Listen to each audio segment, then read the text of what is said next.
roadways out in the Land O'Lakes area, folks. New accident to be on the lookout for. Apparently, this one is not tying up any lanes, so that's some good news. But heads up here southbound on US 41, right around Highway 52. You might see a little bit of a slowdown due to a collision that has just popped up in that area. Let's head over now and take a look over here in the Holiday area. This is Pasco County. This is a hit and run. Should be wrapping up soon. Not tying up any lanes. US 19 at Darlington. That is just north of Miles Stretch, right across that Pasco County line. We've also got another collision now. This one is in lanes, folks, at the intersection of Seven Springs and Mitchell Boulevard. So keeping an eye on that as well. Let's move over now and take a look over in Hillsborough County. We're still up to speed in downtown Tampa, and pulling out the camera, it is a nice drive across our Bay Area bridges. Beautiful shot here, sunrise in the distance. This is the Howard Franklin Bridge. We're seeing a lot more vehicles on the roadway, but a good drive overall. And this is the Courtney Campbell Causeway. Look at that breeze. Nice, quick commute over to Clearwater. That's a look at the roads. Back to Rod and Gail. All right, Leslie, now to a story that is all new this morning. State funding for voluntary pre-kindergarten has been plummeting across the country. We looked into the issue here in Hillsborough County. A local VPK provider says she hasn't been able to give her teachers raises in 3 years. The state spends a little more than $12 per student per day for VPK in Hillsborough County, whereas a few years ago that number was $3 more. My teachers that have BAs, they're working for $12.50 an hour. You know, the state wants us to put BAs, you know, to all the teachers to have the bachelor's degree. Where's the money? The future is looking a little better for VPK providers. According to the Florida Office of Early Learning, state funding will hold steady the next few years instead of following the downward trend. Pinellas Elementary Schools may offer PE 3 days a week instead of 5 next year. The school district is recommending a block schedule to make it easier to fit all the school day requirements in. The overall amount of time spent exercising will be the same.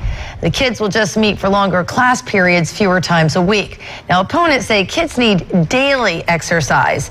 Principals still have the option to decide what works for their school. A group of Bay Area kids started a band by playing at a birthday party. Now they've graduated of sorts to a couple of CDs and even this very funny music video. This morning I sit down with them to talk about how they have made themselves a band.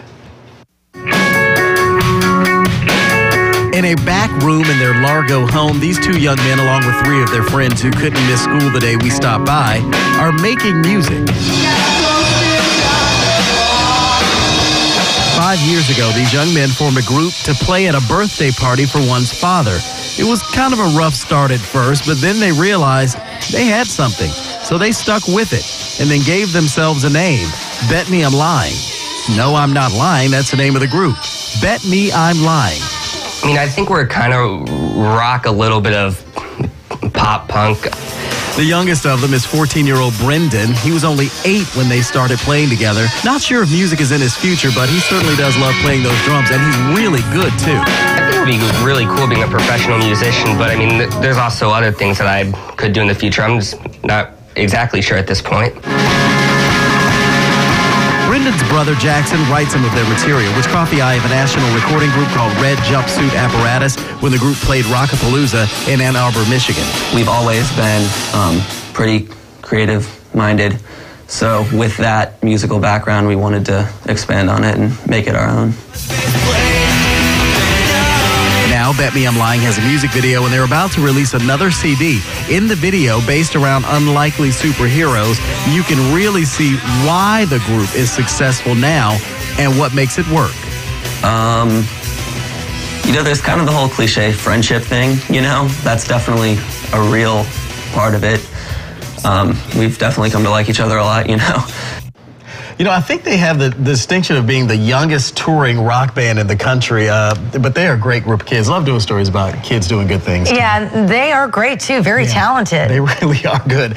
That kid can play some drums, too, let me tell you. I mean, he is good. That'll get you up and going this morning. Then when you step out the door, feels great.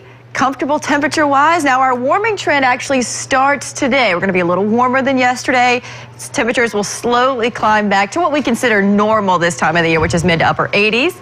The sunny skies and dry conditions continue right on through Saturday. And I mentioned at the going to break that there's another cold front on the map, and it should arrive here Sunday and Monday, giving us only small rain chances because there's just not a lot of moisture in the atmosphere. But we'll actually get another little shot of some cooler, drier air behind that front. We've been very lucky with these late season cold fronts. That's why we're dealing with such a comfortable start to the day today. 69 degrees, it's a nice sunny morning for you. We do warm up, 77 degrees at noon, afternoon high around 81. That's below the average. Officially, the average for today is 86. Tampa International Airport, 67 degrees. That's a little warmer than yesterday morning. And one of the reasons is this dew point. It's at 58 degrees. Yesterday, we were seeing the dew point in the mid-50s.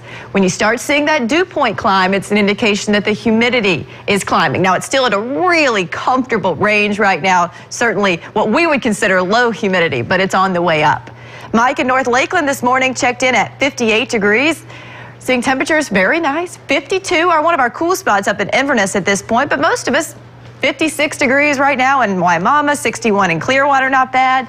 67 degrees right now in Tampa. And actually, across the country, everyone is waking up this morning at a relatively comfortable temperature range, 40s, 50s, and 60s. Even the farthest tier, southern tier of the country, 69 degrees in El Paso, not too bad. So this is a nice time of the year for a lot of people.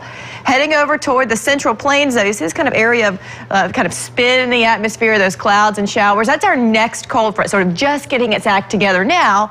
And this is a big area of low pressure, which has been quite persistent over the last several days. It was a little farther to the south.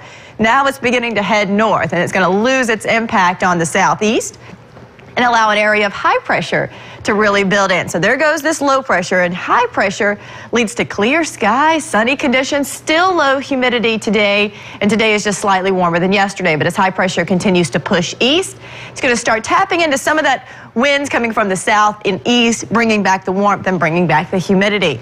81 degrees for a high temperature today, blue skies, west winds 10 to 15 miles per hour.